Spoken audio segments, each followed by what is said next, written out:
Another day, another adventure! Hello everyone! Ngayon nga ay January 19 at syempre, merong ganap ngayon. Ngayon pala gaganapin ang Brighton Gala Day dito sa Dunedin.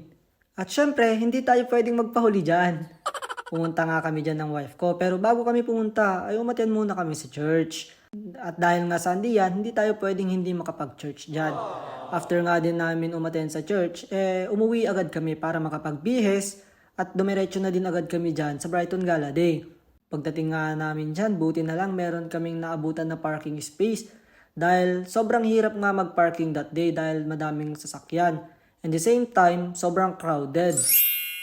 At pagka-parking nga namin dyan, dumiretso na din kami agad sa mga bilihan ng pagkain.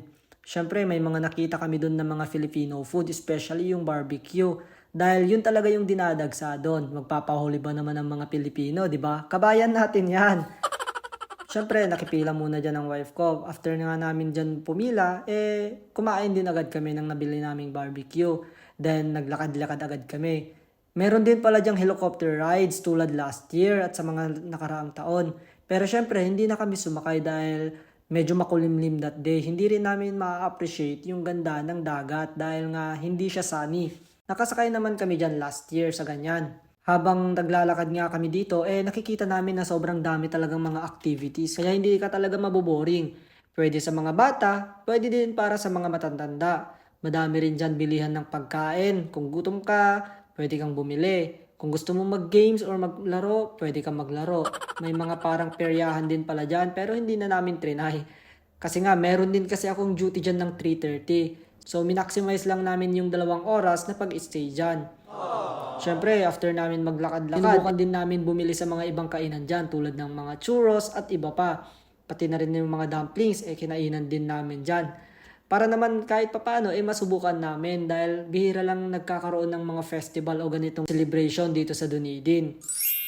Syempre, nakaka-enjoy yung mga ganitong moment. Bihira lang din namin na-experience ganito. Madami nga din tao dyan that day. Pero hindi tulad last year na sobrang dami, especially sa sakayan ng mga helicopter rides. Dahil nga last year, punuhan from dulo to dulo, mahaba yung pila. This year, nakita namin is halos kalahati lang. Pero syempre, madami pa rin nag-enjoy. Kasi hindi naman tayo basta-basta nakakasakay ng helicopter sa Pilipinas or sa ibang country. Kada nakikita ko nga yung mga laruan ng mga bata dito at mga rides, parang sinasabi ko sa sarili ko, ay, ang sarap maging bata. Di ba? Kaya habang bata pa yung iba dyan or habang bata pa kayo, i-enjoy nyo yung mga moment. Dahil pagtanda nyo, hindi nyo na maibabalik yung mga oras na nawala sa inyo. Sobrang nakaka-amaze at nakaka-bless dahil na-experience natin or namin yung mga ganitong ginagawa.